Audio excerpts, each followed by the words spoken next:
Hello dear students, good morning all of you. आप लोग कैसे हैं? हमें उम्मीद है आप लोग स्वस्थ होंगे, मस्त होंगे और अपने पढ़ाई में व्यस्त होंगे। डियर फ्रेंड, आज का जो हमारा टॉपिक है बहुत ही महत्वपूर्ण है और ये क्लास 10th मैथमेटिक्स का है और चैप्टर का नाम है दो चर वाले रैखिक समीकरण। यहाँ हम 5 क्वेश्चन लिए हैं, 5 तरह के लिए हैं और पांचों क्वेश्चन ऐसे लिए हैं जो कई बार बोर्ड एग्जामिनेशन में रिपीट हुआ है, पूछा है। और इस तरह के प्रश्न हर साल आते हैं, तो इस साल भी आएंगे, उसमें कोई इफ और बट नहीं है। तो ये संशय मत रखिएगा कि सर व्यूज बढ़ाने के लिए या और कुछ मतलब अपने व्यक्तिगत लाभ के लिए ऐसा कर रहे हैं। ये तो सही है कि व्यक्ति का स्वार्थ कहीं ना कहीं होता है, लेकिन ये भी सही है कि पूरे ईमानदारी के साथ मैं ये जो प्रश्न लिया हूं, 5 क्वेश्चन 5 तरह का है और इसमें से कम 2 प्रश्न बोर्ड एग्जामिनेशन में कंफर्म आएंगे। तो आप मिस मत करिएगा, पूरा वीडियो देखिएगा और अगर वीडियो आपके समझ में आएगा तो एक प्यारा सा लाइक, कमेंट और अपने मित्रों में शेयर करना बिल्कुल मत भूलिएगा। चलिए आइए सीधे टॉपिक पे आते हैं। तो देखो, इसमें पहला क्वेश्चन दिया है x minus y is equal to 2। x minus y is equal to 2, इसको समीकरण 1 मान लेते हैं। x plus y is equal to 2, तो x plus y is equal to 2, ये समीकरण नंबर 2 हो गया। विलोपन विधि से ज्ञात कीजिए। तो विलोपन का मतलब क्या होता है कि दोनों समीकरण को एक साथ लेकर के x या y दोनों में से किसी को एक को बराबर करके काट दिया जाता है, किसी एक का मान निकाल दिया जाता है। तो इसको हम बोलते हैं विलोपन विधि, ठीक है ना। तो देखो क्या है, आप देख सकते हो y यहां भी है, y बराबर है ना। ये y माइनस है, ये y प्लस है। तो इसको आप यहां लिख दो। एक चीज ध्यान रखिएगा, हम आपको ट्रिक बता दे रहे हैं। ट्रिक क्या है, अगर मान लो y के पहले माइनस है और नीचे प्लस है, या y के पहले ऊपर प्लस है नीचे माइनस है, तो समीकरण को क्या करेंगे, जोड़ लेंगे, ठीक है ना। क्या करेंगे, जोड़ लेंगे।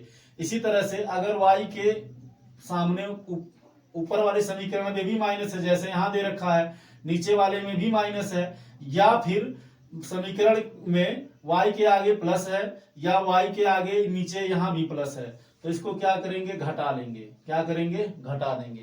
तो यहां देखिए, यहां लिखेंगे समीकरण 1, यहां देखो माइनस है प्लस है, तो ये वाला मिल रहा है, तो क्या करेंगे, समीकरण 1 प्लस समीकरण 2, ठीक है ना, समीकरण 2। यहां कुछ करना नहीं है, यहां y का कोफिशिएंट बराबर है, यहां भी एक y है, यहां भी एक y है, तो कुछ करना नहीं है, ठीक है ना। तो क्या करेंगे, जोड़ लेंगे समीकरण 1 प्लस समीकरण 2। तो क्या मिलेगा, x को x में जोड़ेंगे। ये देखो जब जोड़ेंगे तो ये माइनस वाई प्लस वाई दोनों बराबर है, तो ये क्या होगा, कट जाएगा, खत्म हो गया। तो x क्या मिलेगा, 2x बराबर 2 में 2 को जोड़ लेंगे, कितना मिल जाएगा, 4। अब देखो x का 2 में गुणा है, तो जब पक्षांतर आप करोगे तो x बराबर हो जाएगा 4/2, 2 दूनी 4, तो x बराबर कितना आ गया, 2 आ गया। यही मान 1 में रख दो। 1 में रखने पर, ठीक है ना, जब आप 1 में रख दोगे तो समीकरण 1 यही है, क्या है, x माइनस वाई बराबर 2। तो या इस x की जगह पे 2 को रख दो, 2 माइनस वाई बराबर 2, या माइनस वाई बराबर क्या करो, x की जगह पे 2 माइनस वाई बराबर 2। y को इधर ले जाओ, माइनस है तो प्लस हो जाएगा, और 2 को इधर ले आओ तो 2, ये प्लस इधर आएगा, -2 बराबर y। तो 2 में से 2 जाएगा, 0 बराबर y, या y बराबर क्या आ गया, 0 आ गया। तो समीकरण का हल क्या निकला, x बराबर 2 निकला और y बराबर 0 निकला। अब आपको लग रहा है कि हमारा सवाल गलत है, तो आप इसको चेक कर सकते हो। कैसे, इसको उठाकर इसी में रख दो। देखो x माइनस वाई बराबर 2 है ना, x माइनस वाई बराबर 2 है, तो x की जगह पे 2 रख दो, माइनस वाई की जगह पे 0 बराबर 2, 2 में से 0 जाएगा, 2 बराबर 2, तो दोनों तरफ बराबर आ गया। इसका मतलब left hand side right hand side, दायां पक्ष बायां पक्ष समान है, इसका मतलब हमारा आंसर ठीक है, सही है, ठीक है। क्वेश्चन नंबर दूसरा देखते हैं। ये भी बहुत मोस्ट इंपॉर्टेंट है, ये हम देखें 3 वर्ष कंटिन्यू पूछा है, ठीक है ना। जरूरी नहीं है यही आया, इस तरह का प्रश्न कई बार रिपीट हुआ है, तो मेथड यही रहेगा। आपको क्वेश्चन का पैटर्न समझना है, कैसे लगाना है ये समझना है, ठीक है ना। क्योंकि गणित में 100% का गारंटी कोई नहीं ले सकता, हो सकता है अंक बदल दिया जाए तो आप कंफ्यूज हो जाएं। तो आप पैटर्न समझिए, मेथड समझिए, कॉन्सेप्ट क्लियर कीजिए, बस क्वेश्चन आराम से आप लगा सकते हैं। क्वेश्चन नंबर दूसरे में दिया है 7x प्लस 2y बराबर 22 में यदि y का मान 1/2 हो तो x का मान क्या होगा। तो यहाँ लिखो 7x प्लस 2y बराबर 22, ठीक है, में y बराबर 1/2 दिया है, तो इसको रख दो y बराबर 1/2 रखने पर, ठीक है ना। तो जब रख देंगे तो 7 गुणे x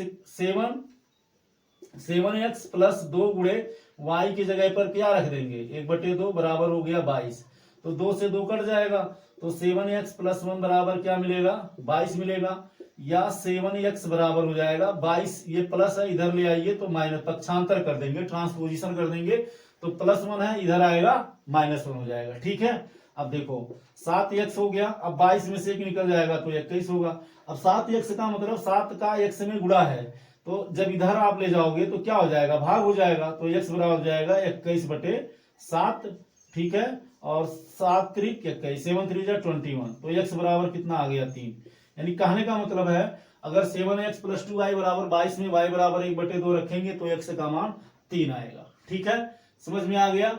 चलिए क्वेश्चन नंबर तीसरा देख लेते हैं, क्वेश्चन नंबर तीसरा, ठीक है, क्वेश्चन नंबर तीसरा, क्वेश्चन नंबर तीसरे में दिया है 2x प्लस 3y बराबर 7 कामा y प्लस 3 बराबर 0 को हल कीजिए, ठीक है ना। तो क्या दिया है 2x प्लस 3y बराबर क्या दे रखा है 2x प्लस 3y बराबर 7 दे रखा है, समीकरण नंबर 1 हो गया। फिर y प्लस 3 बराबर 0 दिया है, ठीक है ना। बस क्या करो इसको पक्षांतर करके y का मान निकाल के इसी में रख दो, ठीक है ना। y प्लस 3 बराबर 0 ये दूसरा समीकरण है, तो इसको आप 2 लिख दो। अब यहाँ लिखो समीकरण 2 से y प्लस 3 बराबर 0, इसको इधर पक्षांतर कर दो तो y बराबर क्या मिल गया -3।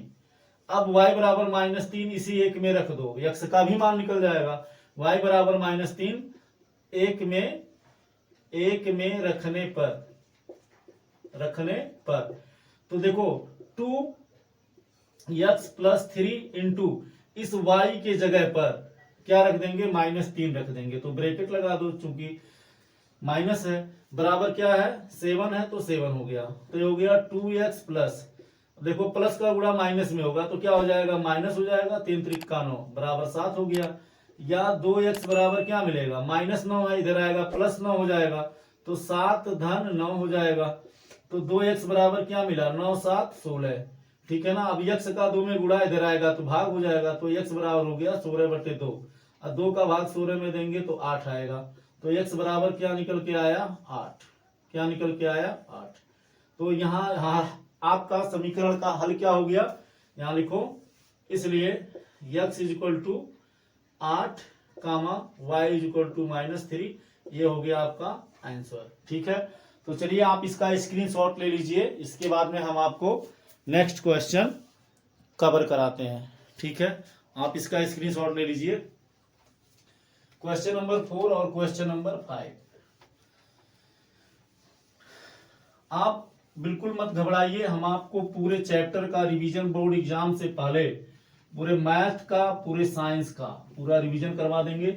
अगर आप क्लास 12 के हों तो आप वहां से क्लास प्ले लिस्ट में जा करके क्लास यूपी बोर्ड क्लास 12 का चेक करके आप भी देख सकते हैं और आप भी अपने बोर्ड एग्जामिनेशन की तैयारी कर सकते हैं। चलिए क्वेश्चन नंबर 4 देखते हैं। क्वेश्चन नंबर 4 में दिया है x plus y = 10, x plus y = 10, समीकरण नंबर फर्स्ट। अब 2x माइनस 3y = 0, समीकरण नंबर सेकेंड।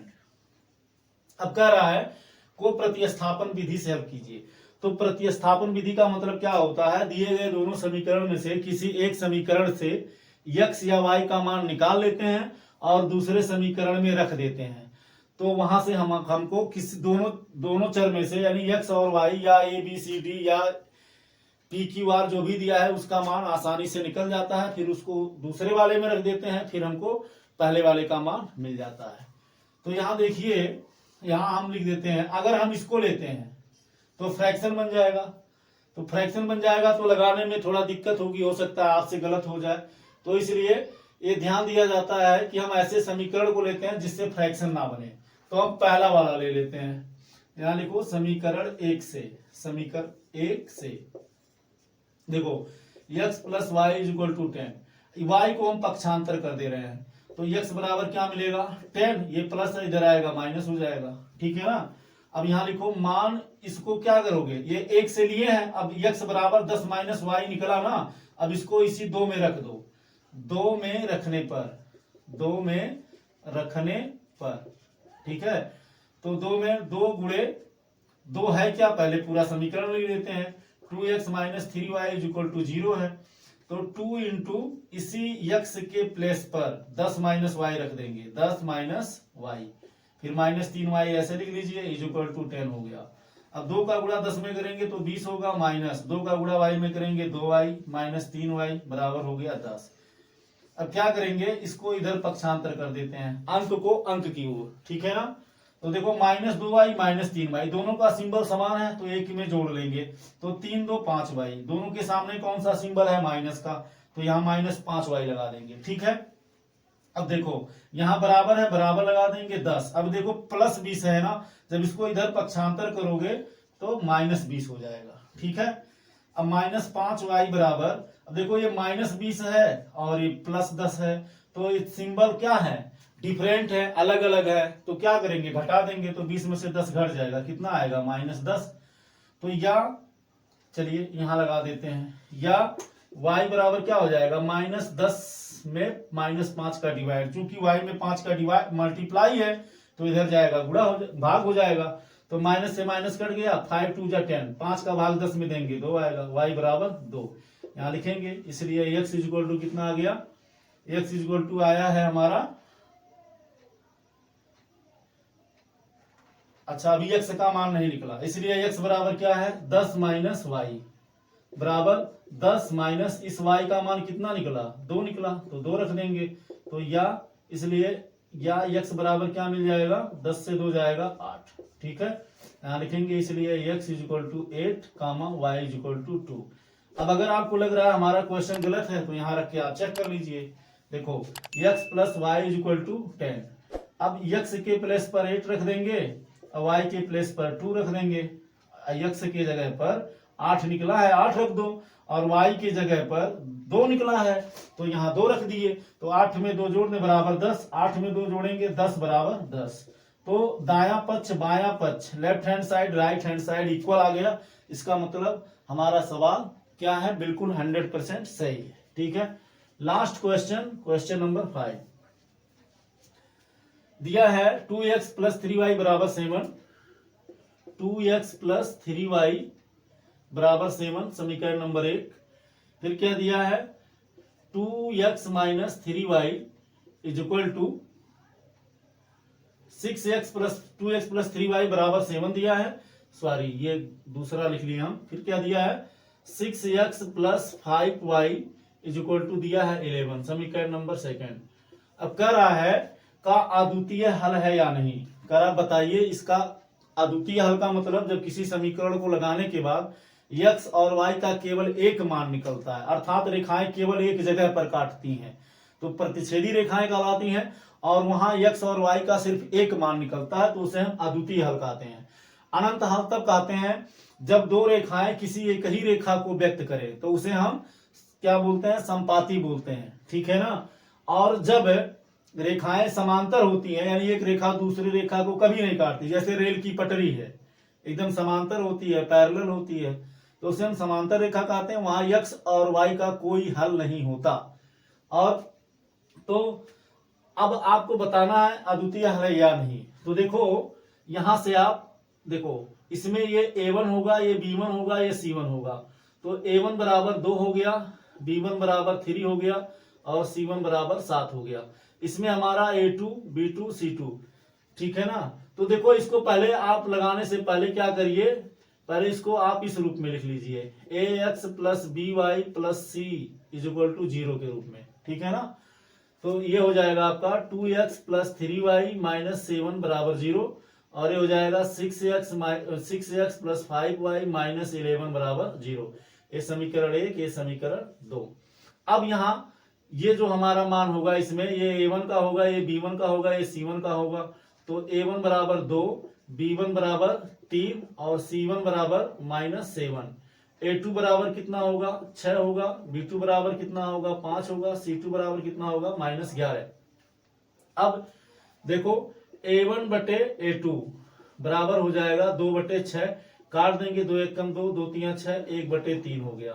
फिर B1 बटे B2, तो B1 बटे B2 बराबर क्या हो जाएगा 3/5। अब आप देखो A1 बटे A2 का मान 1/3 आया, B1 बटे B2 का मान 3/5 आया। तो यहां लिखो चूंकि A1 बटे A2 बराबर नहीं है B1 बटे B2 के, ठीक है ना। अब देखो यहाँ थोड़ा कुछ कंडीशन है, हम लिख दे रहे हैं, इसको आप याद रख लीजिएगा। लगाना ऐसे ही है, अगर A1 अपान A2 बराबर नहीं है B1 अपान B2 के, तो रेखा कैसी होगी, तो रेखा प्रतिच्छेदी होगी। क्या होगी, रेखाएं प्रतिच्छेदी होंगी और इसके अद्वितीय हल होंगे, मतलब इसका एक हल होगा, अद्वितीय हल होगा, और इसे हम क्या कहेंगे, संगत कहेंगे। रेखाएं क्या होंगी, संगत होंगी, ठीक है ना, रेखाएं क्या होंगी, संगत होंगी। और अगर A1 अपान A2 बराबर है B1 अपान B2 के और बराबर नहीं है C1 अपान C2 के, तो रेखाएं क्या होंगी, समांतर होंगी। रेखाएं क्या होंगी, समांतर होंगी। और जब समांतर होंगी तो इसका कोई हल नहीं होगा, कोई हल नहीं होगा, ठीक है ना, कोई हल नहीं होगा। और रेखाएं क्या होंगी, असंगत होंगी। रेखाएं क्या होंगी, असंगत होंगी। और अगर A1 बटे A2 बराबर है B1 बटे B2 बराबर है C1 बटे C2, तो रेखाएं कैसी होंगी, समपाती होंगी या समरेखीय जिसे बोलते हैं, ठीक है ना, समपाती होंगी। और उसके बाद में रेखाओं का अनंत हल होगा या अनेक हल होगा, ठीक है ना, अनेक हल होगा या अनंत हल होगा। और रेखाएं क्या होंगी, संगत होंगी। संगत मतलब संघरी जाएंगी या कहीं ना कहीं मिलेंगी। तो अब हमारा इस कंडीशन को फॉलो कर रहा है ना, A1 upon A2 does not equal to B1 upon B2, यानी A1 upon A2 B1 upon B2 के बराबर नहीं है, तो रेखाएं क्या होंगी, संगत होंगी, अद्वितीय हल होगा। यहां लिखो, इसलिए रेखाएं क्या होंगी, रेखाएं प्रतिच्छेदी होंगी, रेखाएं प्रतिच्छेदी होंगी तथा इनका अद्वितीय हल होगा, इनका अनेक हल होगा। क्या होगा, अनेक हल होगा, ठीक है। यही है लाइट की क्या भरोसा, कभी रहेगा, कभी चला जाएगा, कभी नहीं रहेगा, बड़ी प्रॉब्लम है। चलिए अब इसको आप स्क्रीनशॉट ले लीजिए, इसके बाद में हम इसका हल आपको दिखा देते हैं। अब इसका हल क्या, जैसे ये सब क्वेश्चन लगाया गया है ऐसे इसको भी लगाना है, अधूरा क्वेश्चन छोड़ना ठीक नहीं है। अब इसको हल करके करा, अगर अद्वितीय हल है तो मान निकालिए, ठीक है ना, हल करके आपको निकालना होगा, तो निकाल दिया जाता है। समीकरण क्या है, 2x plus 3y is equal to 7, समीकरण नंबर 1 है। फिर क्या है, 6x plus 5y is equal to 11, समीकरण नंबर 2 हो गया। तो यहाँ y को बराबर करने के लिए क्या करो, इसमें गुणा कर दो 5 से, ये जो 5 है पहले वाले में, इसका गुणा इसमें कर दो और इस 3 का गुणा इसमें कर दो। तो 5 का गुणा 2 में करेंगे कितना आएगा, 5 दूनी 10x धन 5 3 15y बराबर 5 7 35, ठीक है ना। 5 का गुणा पूरे में होगा, दोनों तरफ होगा और सब में होगा। तो 5 का गुणा 2 में करेंगे 10, 5 का गुणा 3 में करेंगे 15, 5 का गुणा 7 में करेंगे 35, फिर 3 का गुणा 6 में करेंगे 18x, ठीक है। फिर 3 का गुणा 5 में करेंगे कितना होगा, 3 का यहाँ प्लस है, प्लस लगाओ 15y हो जाएगा, और 3 का गुणा 11 में करेंगे कितना होगा 33। ये समीकरण 3 हो गया, ये समीकरण 4 हो गया, ठीक है। अब देखो क्या करो, ये घट जाएगा, चिन्ह समान है ना, अभी इसके पहले वाले में हमने बताया y के सामने ऊपर नीचे चिन्ह समान है। तो क्या करेंगे, समीकरण 1 में से क्या करेंगे, समीकरण 2 को समीकरण 1 माइनस समीकरण 2, ठीक है। तो इसको ऐसे माइनस सिंबल लगा देंगे, तो ये 15y क्या है, माइनस है, ये 15y प्लस है, तो ये कट जाएगा। अब 18x में से 10x निकलेगा तो कितना आएगा, 18 में से 10 जाएगा तो 8x आएगा। अब ज्यादा कौन है, 18, 18 के सामने माइनस है तो माइनस हो गया। अब 35 में से 33 जाएगा तो कितना बचेगा, 2 बचेगा, ठीक है। 35 ज्यादा है, 35 प्लस है, 33 माइनस है, तो आंसर हमारा जो ज्यादा होता है उसी में आता है। तो 35 ज्यादा है, ये प्लस है तो प्लस ही रहेगा, या x बराबर हो जाएगा 2/-8, या x बराबर हो जाएगा, अब देखो माइनस का भाग प्लस में देंगे तो माइनस 2 1 कम 2, 2 चौक 8, -1/4 आ गया। अब ये मान क्या करो, 1 में या 2 में रख दो, इसको हम 1 में रख देते हैं। 1 में रखने पर 3 4 में रखेंगे तब भी वही आएगा, लेकिन थोड़ा बड़ा हो जाएगा क्योंकि यहाँ 10 15 35 है और यहाँ हमको छोटा अंक मिलेगा 2 3 7 है, तो इसीलिए इसी में रख दे रहे हैं। तो समीकरण एक क्या है, 2x + 3y = 7। तो यह 2 इंटू इस x की जगह पर कितना रख देंगे, -1/4 रख देंगे, प्लस 3 गुणे y है, 3y है तो इसको ऐसे रहने दो, बराबर 7 हो गया। इसको काट दो, 2 दूनी 4, तो कितना आया -1/2 धन 3y = 7 हो गया, या 3y = 7। इसको आप पक्षांतर कर दो, इधर ले जाओ तो -1/2 इधर आएगा, +1/2 हो जाएगा। तो 3y बराबर इसका बटा 1 करके क्रॉस मल्टीप्लाई करके निकाल लो। तो 2 सत्ते 14, 1 का गुणा 1 में करेंगे 1/2, 1 कम 2, तो 3y बराबर क्या मिलेगा, 14 1 15/2। ठीक है ना। अब देखो ये गुणा है, उधर जाएगा तो भाग हो जाएगा, तो y बराबर हो जाएगा 15/2, और ये भी नीचे आ जाएगा तो 3 5 15, तो y बराबर कितना निकल के आया, 5/2। ठीक है ना। तो हमारा हल क्या मिला यहाँ लिखेंगे, इसलिए x बराबर क्या मिला, -1/4 -1/4, और y बराबर क्या मिला, 5/2। तो ये हो गया हमारा आंसर। तो डियर फ्रेंड, हम आशा करते हैं, उम्मीद करते हैं कि ये आपकी समझ में 100% आया होगा, समझ गए होंगे। और हम उम्मीद के साथ, यकीन है हमको, इतना हमारा अपना जो अनुभव है आज 20 साल का, हम आपको शेयर कर रहे हैं। कम से कम इसमें से आपको बोर्ड एग्जाम में 4 से 6 नंबर मिलने वाले हैं, और इस तरह के प्रश्न आते हैं, इस साल भी आएगा। तो डियर फ्रेंड, आज की क्लास में इतना ही, फिर मिलेंगे नेक्स्ट क्लास में नेक्स्ट चैप्टर के महत्वपूर्ण प्रश्नों के साथ। तो हम इसी के साथ आपको ढेर सारी शुभकामनाएं देते हैं। आप अच्छा अंक प्राप्त करें, ज्यादा से ज्यादा नंबर स्कोर करें, जिससे कि आपका एक अच्छा परसेंटेज बने। Thank you so much. जय हिंद।